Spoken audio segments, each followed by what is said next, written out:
Hi guys, James at Rampant Lion Reviews again for you today with another beer review. For this one, we are going to head down to Italy once again for the first time in what feels like a good little while.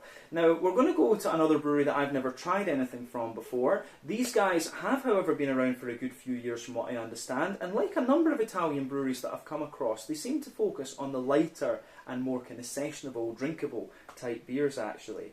But the beer itself is one of their latest releases through Systembolaget up here in Sweden. I have seen one or two beers from this brewery before through Systembolaget as well, but it's a style that I very much enjoy, and it's also kind of related to a sub-style that you only find in Italy as well, I guess we could say. And I've had good experiences when it comes to this style from Italian breweries before, and that was the main reason that this one caught my eye.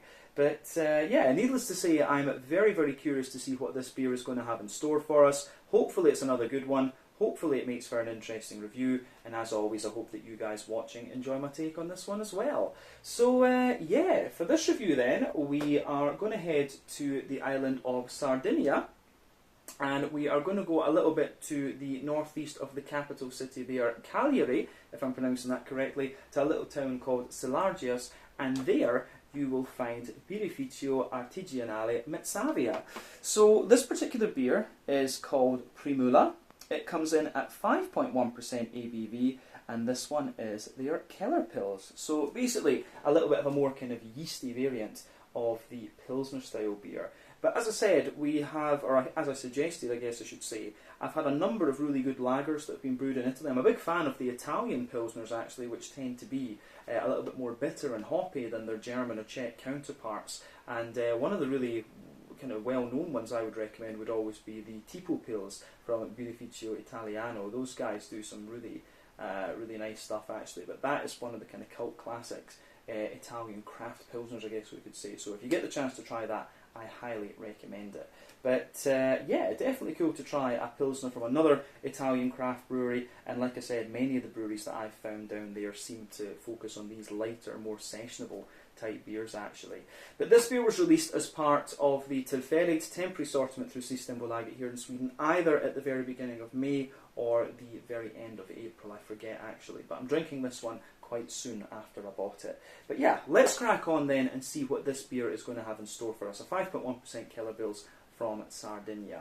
So, as always with my reviews then, I'll tell you a little bit about the brewery before we taste the beer. If you want to get straight to the tasting though, just fast forward. All the usual links can be found in the video description below. That's the brewery website, the link to my other reviews that hopefully I can do in the future from Birrificio Mezzavia. This is the very first time I'm trying one of their beers, as I mentioned, but I'm pretty sure I have another bottle of theirs in my cupboard that I've been sitting on for a wee while, so we'll see about that. But there's all the usual social media down there as well. If you want to see more reviews, do please consider subscribing to the channel. The support that you give is massively appreciated.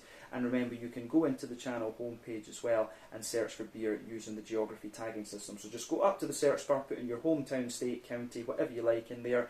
If I reviewed beers from the area that you search for, they will pop up. Failing that though, you can check out the playlist of beers from different countries, and you will find this one in the Italian playlist along with a number of other things, and I am just adding to that whenever I get the opportunity. Italian beer can be a little bit difficult to get a hold of, but when we do, they always tend to be pretty damn good in my experience. So hopefully we'll get more at some stage. But yeah, let's go on to my brewery notes then to tell you a little bit about Birrificio Mezzavia.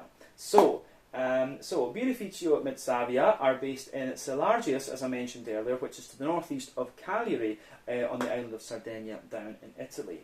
So the company was founded back in 2014, and the two men behind it are Michele Deana and Alessandro Melis. So Alessandro originally studied mechanical engineering, and he was a long-time home brewer and taught himself to brew from various resources such as books and the internet and so on. But over the years he actually won a number of awards for his beers, and then from 2012 he started to plan his own brewery using a number of the recipes that he'd perfected during his home brewing days. Michele, on the other hand, originally studied literature, but he was also a home brewer, but for a much shorter time than Alessandro. But the two met through their participation in the homebrewers Sardi group, which was very well known locally. amongst the kind of craft beer scene, if you like.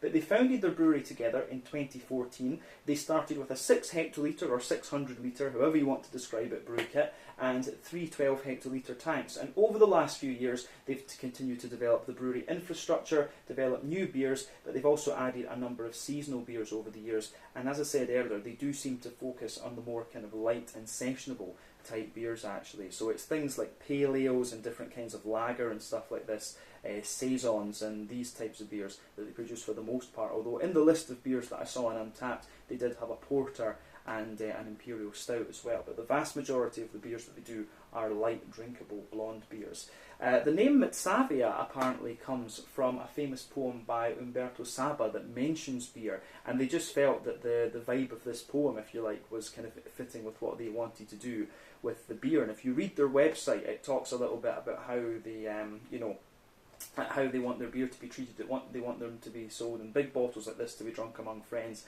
I guess like a bottle of wine. You find many Italian breweries kind of treat it this way. A lot of them release their beers in big 750 milliliter bottles.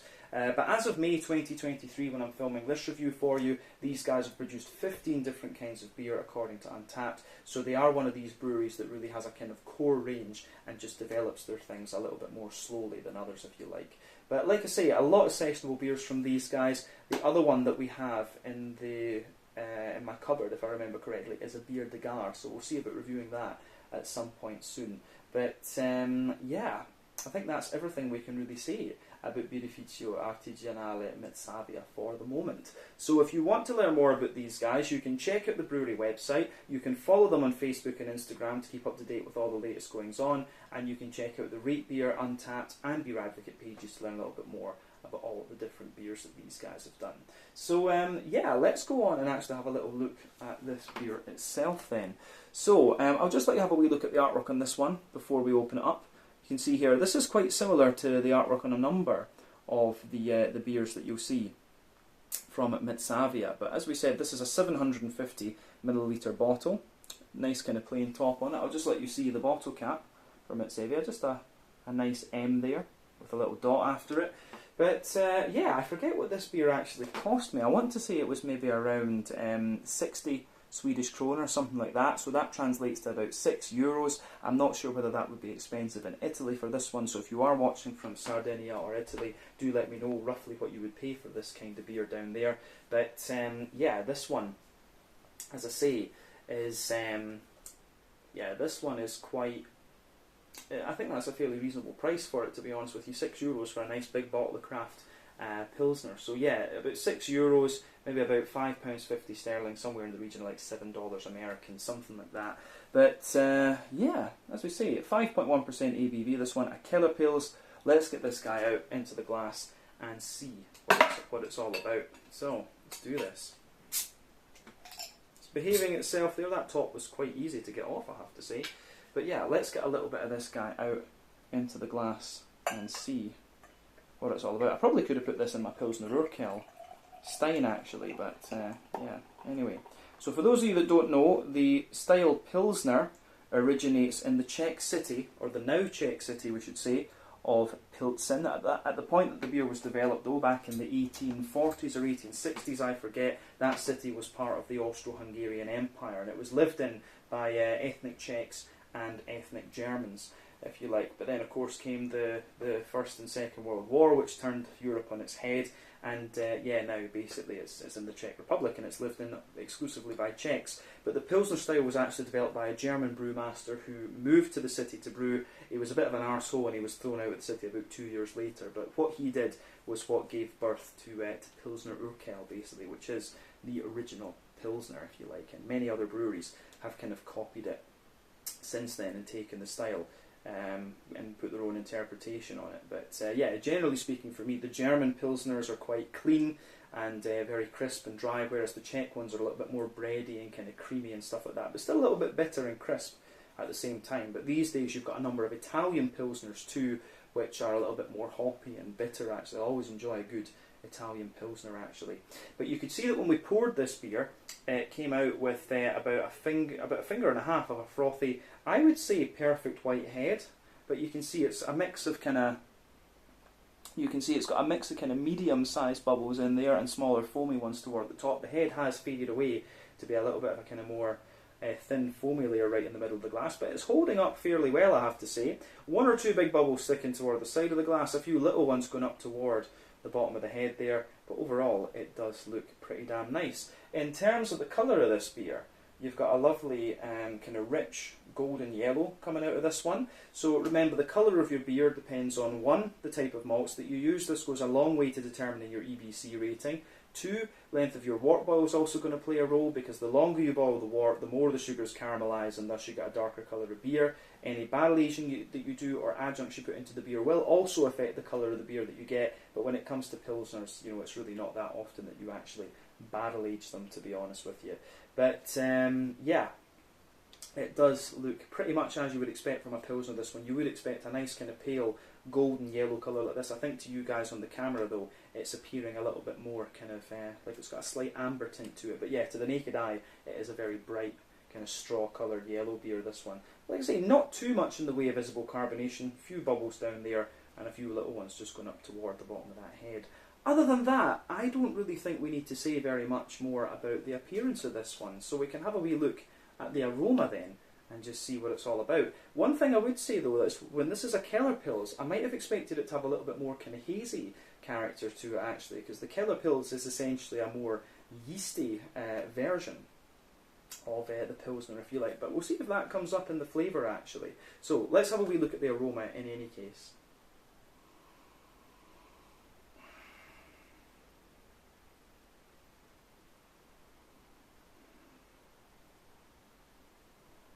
Yeah, the way that goes together is pretty damn nice actually. It gives you everything you'd expect. I mean, obviously we know pilsners are not the most complex of beers in terms of their hop profiles and malt profiles and all of this. They are intended to be like kind of nice, easy drinking beers. But yeah, with this one, you have got a fair little bit going on, but it's exactly as you would expect from the style. It smells very clean, quite crisp, nice little bit of bitterness. It has everything that you would want. So yeah, I like this one for sure.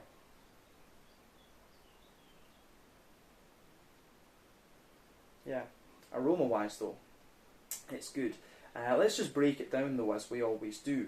So the backbone of this beer, you absolutely have some nice kind of fresh white bready bread crust there. That's the backbone of your beer, absolutely.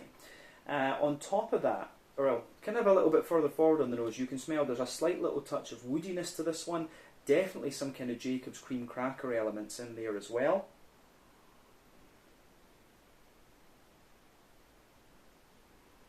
So yeah, nice little bit of Jacob's cream crackery note in there above the bread crust. Good little bit of white bready character coming out of this one too. And it's quite a crisp white bread, but at the same time it's a bit fluffy and has a wee bit of sweetness to it. So I do like how all of that goes together as well. And then above everything else, in the aroma, you've got a little bit more of a... yeah, above that, you definitely have a little bit more of a kind of, there's a very slight brown bready character to this one, which takes a wee bit of time to come out. So you've got the brown bread, then the white bread above that, I think. And then you can also smell at the back of the nose some of the kind of crisper and more dry elements from the Pilsner malt. So I do like how that goes together too.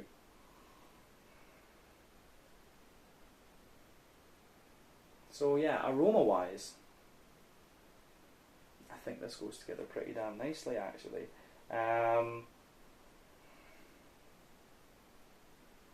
Yeah, on the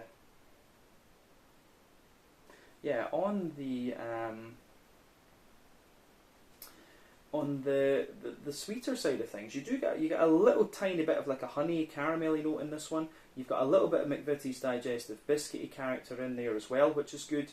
And yeah, that pieces together quite nicely. So yeah, a little bit of McVitie's digestive biscuit in there, a little tiny hint of sweet caramel, but for me it's mostly a biscuity character that you're getting on the sweet side of things with this beer.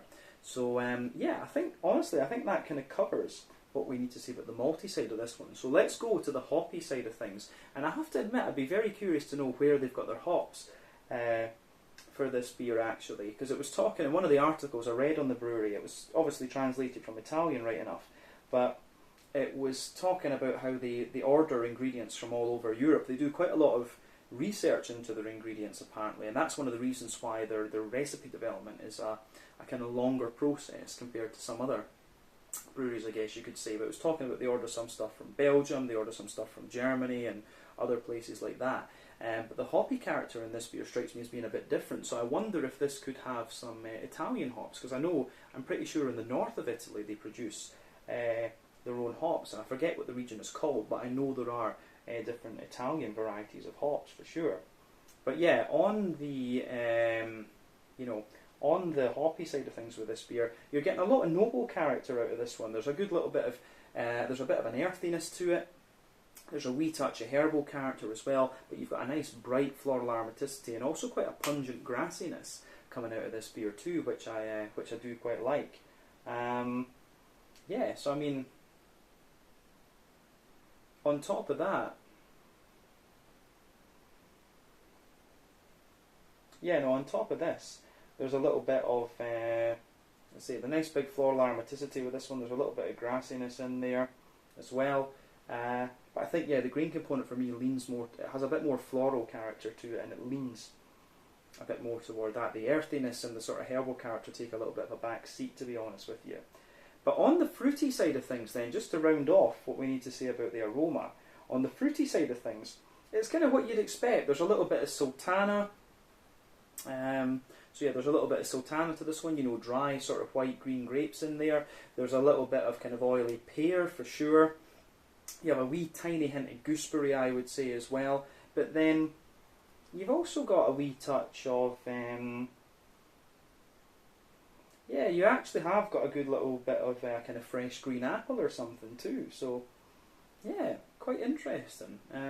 But as I say, the green component just comes across a wee bit differently in this beer, so I would not be surprised if it's some kind of Italian hop that is being used in this one. But at the same time, it does smell, the grassiness smells quite familiar, so they're maybe using a mixture of different hops in this one, maybe a little bit of German and maybe a little bit of Italian or something like that. But yeah, anyway, it smells really nice, this one, I have to say. So as I always say with the beers, take a bit of time to just enjoy the aroma of them before you get stuck in. But I think it is about time that we taste this beer and see what it's all about, because it smells lovely. So yeah, this one is the Primula, a 5.1% kellerpils from Birrificio Mezzavia, just outside of Cagliari in Sardegna, down in Italy. Let's get stuck in. Slange, skål, cheers, salute. I don't know how to say it in the local Sardinian dialect, unfortunately, but let's do this.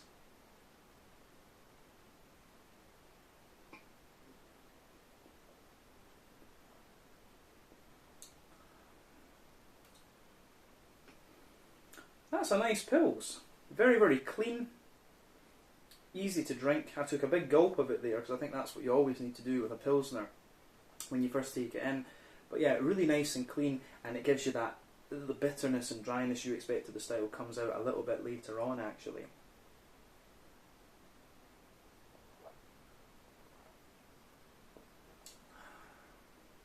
But that is really nice actually. Yeah, so it gets a big thumbs up from me, this one. Solid Pilsner. I mean, you can't ask for much more than this from the style, to be honest with you. It's really nicely done. And this is the thing, a lot of Italian breweries do things like the Pilsner, the wit beers, the Saisons. They do these lighter drinkable styles very, very well, and it's another example of that. So yeah, really nicely done Pilsner, I have to say. Love it.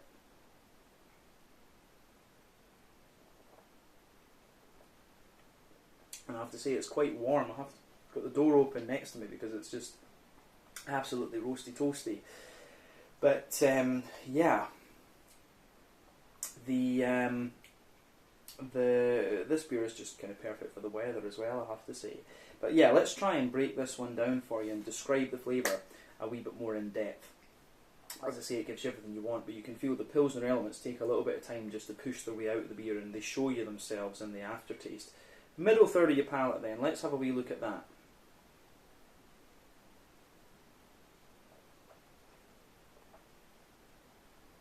So, middle third of your palate, you've got that nice you've got that nice little bit of kind of bread crusty backbone.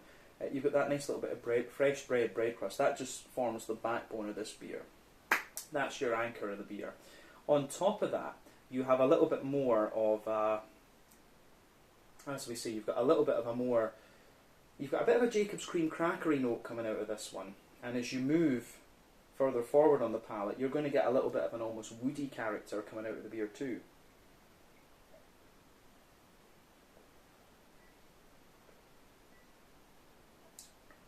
So yeah, nice little touch of woodiness coming out of this one further forward on the palate. But as I say, you've got bread crust. The bread crust obviously gets a little bit drier the further into the aftertaste that you go. Then you've got the Jacob's cream cracker. Then above that you start to get some of the bready notes out of this beer. So it's almost just like there's a little thin layer of a kind of crisp wholemeal brown bread, and then you get the fluffier white bread just coming out above that, which is quite interesting. So yeah, fluffier white bread in there. Above all of that, you start to get a few other things. So at the back, above that white bready layer, at the back of that front third of your of that middle third of your palate, you start to get the kind of Pilsner malt crispness coming out of the beer, which I think is really quite nice.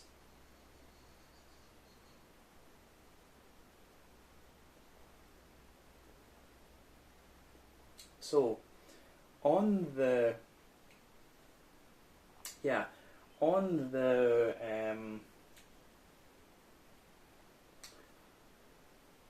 on top of the Pilsner malt crispness, as you move further forward, you get a little bit more of a sweet caramelly note coming out of this one. So in the dead centre of your palate, you've got a sweet oily caramel. Then as you move out toward the edges of your palate, so the sweet oily caramel's in the middle there, but you start to get more of that McVitie's digestive biscuit type note that you expect of a Pilsner there. You can feel that just spreading out toward the edges of the palate. Then the crisp kind of dry Pilsner malt coming out further back. But yeah, it goes together like really, really nicely, this one, in the malty side of things. But this is one of the kind of drier and more bready Pilsners I can say that I've come across, but it does take that character a wee bit of time to just kind of show its head and push its way out, to be honest with you. Yeah, I like that about this one. So I think that's everything we need to say about the middle third of your palate then. Let's have a little look at the back third of your palate. So the border region between middle and back third of your palate, you get a little bit of a kind of white bready build up in there. A little bit of a more, you do get a wee bit of that more kind of, how would we say, you get a little bit of a more kind of crisp Pilsner malty character in there, so you can feel that, the little bit of crisp dryness there. But the base of that back third of your palate, you've got the bread crust again, and as I've always said, more dry and bitter flavours come out further back on the palate, sweeter flavours come out further forward. So you can certainly feel there's a little bit more kind of crisp bread crusty character sitting at the back on that back third of your palate. It's just that little bit drier. Above that you get the cracker, which is nice, and then beyond that you get a fluffy, you get a little bit of a more kind of airy brown bready sort of thing, and then you've got the fluffy white bread just sitting above it too. So yeah, I like how that goes together, definitely.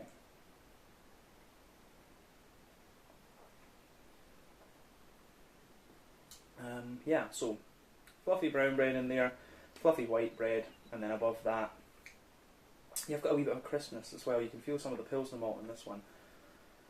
And that's, yeah, you can feel the kind of crispness of the Pilsner malt just creeping on top of that there, and that's even drier and more crisp there too. And that comes out, the back third of your palate comes out a little bit more into the aftertaste as well, I would say. But above everything else, you start to have the more,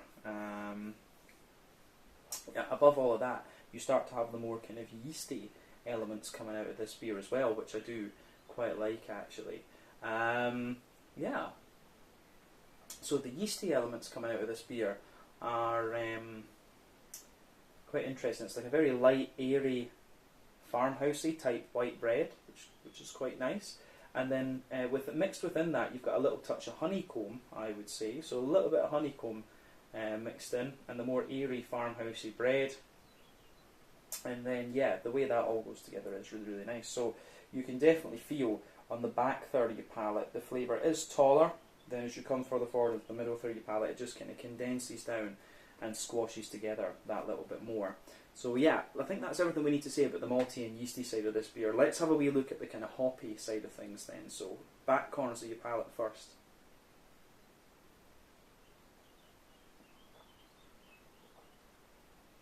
So yeah, the back corners of your palate, there's a nice little bit of earthiness in there for sure, and it has a wee bit of dryness to it, but as you come further forward, you get a little bit of a more herbal quality, and then the beer becomes really quite big and floral as you push further forward toward the front corners of your palate there. So yeah, nice big kind of floral, aromatic sort of thing coming out of this one. It does feel as if it's had a good little bit of early edition hop, this one, I have to say that. There's a good wee bit of hoppy bitterness to this beer, which I do quite enjoy, I have to say. But round the front curve of the tongue, the beer gives you a lovely little bit of a lighter, more grassy kind of thing, and the grassiness has that little just touch of zestiness to it as well. So yeah, the way it goes together, I think, is really, really nice. Yeah, so the green component for me, it's quite difficult to say, but it's really got quite a bit, leans more toward that kind of floral side of things, and you've got a nice grassy, zesty character coming out of this one too. So yeah, I like that about this beer. I think it goes together really quite nicely for sure.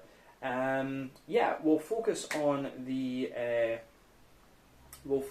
that front third of the palate now. I think we've covered the green component. So the border region between front third and middle third of your palate, you've got a nice little bit of a kind of bready build up in this one there, which I think goes together really well. So yeah, nice big kind of bready build up. The base of that front third of your palate, you've got a little bit more of a kind of bread crusty sort of base in there. So yeah, nice little bit of bread crusty base, the smooth white bread, and then you start to get that nice oily bubble where the juicy fruity esters just roll their way out of the beer. So yeah, we'll just get the rest of this out and into the glass, because this beer is going to go very quickly, I would say. And then we'll just have a wee look at the fruity side of things. There's still a wee bit left in the bottom of the bottle there, but I wanted a bit more. Very easy to drink this beer. So let's look at those fruity notes then.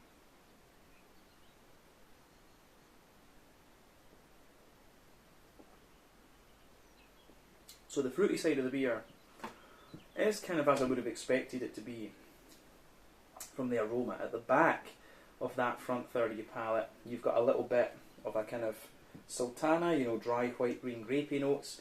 As you come further forward, it's a little bit more of a kind of oily pear.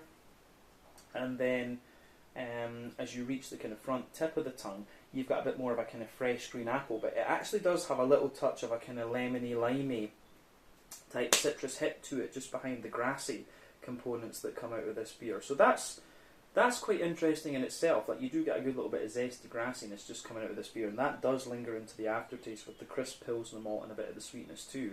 So yeah, the way this beer goes together actually is quite interesting from that perspective for me. So yeah, as I always say, just take a wee bit of time and enjoy the way everything goes together in this. But like I say, this is a very solid pilsner for me. I have enjoyed reviewing this one actually. But yeah, let's just round off this review then with a wee quick look at the mouthfeel.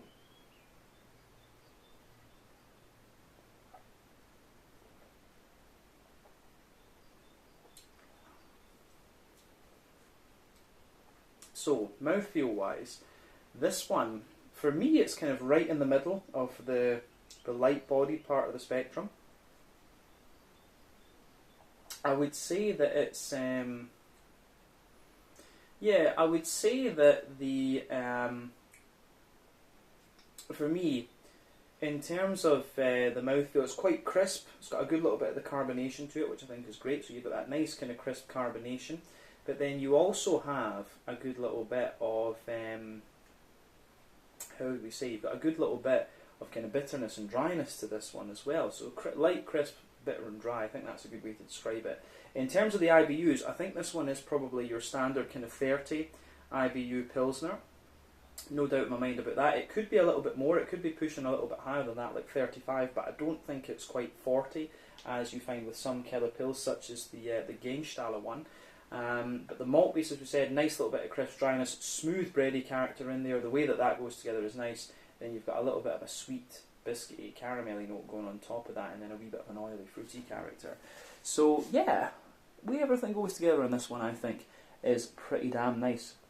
A really nice Pilsner that's very clean and light in the beginning, but it shows you the more kind of crisp, bitter and dry elements that you expect of the Pilsner later on as you go into the aftertaste. It does have a wee bit more yeasty character to it, which I guess is what makes it the kellerpils, but it's certainly not the yeastiest of kellerpils that I've come across. But still, a very nice beer and very easy to drink, and that's what you want from this style, to be honest with you. I think Mezzavia have done a really nice job with this one. So it gets a thumbs up from me. So yeah, I think we can leave it at that for this review. This was the Primula, a 5.1% kellerpils from Birrificio Mezzavia, based just outside of Cagliari, on the island of Sardegna in Italy. So yeah, let's leave it there. Once again, thank you for watching my beer reviews. Until the next time, please like, subscribe, share, all the usual YouTube stuff. Let me know your own thoughts on this beer in the comment section below. Let me know what your favourite beers are from Mezzavia as well, and we will try and return to these guys again at some point in the very near future. But until then, Slange, Skål, cheers, check out my social media, check out their social media, and I'll see you guys in another review very, very shortly. Salute.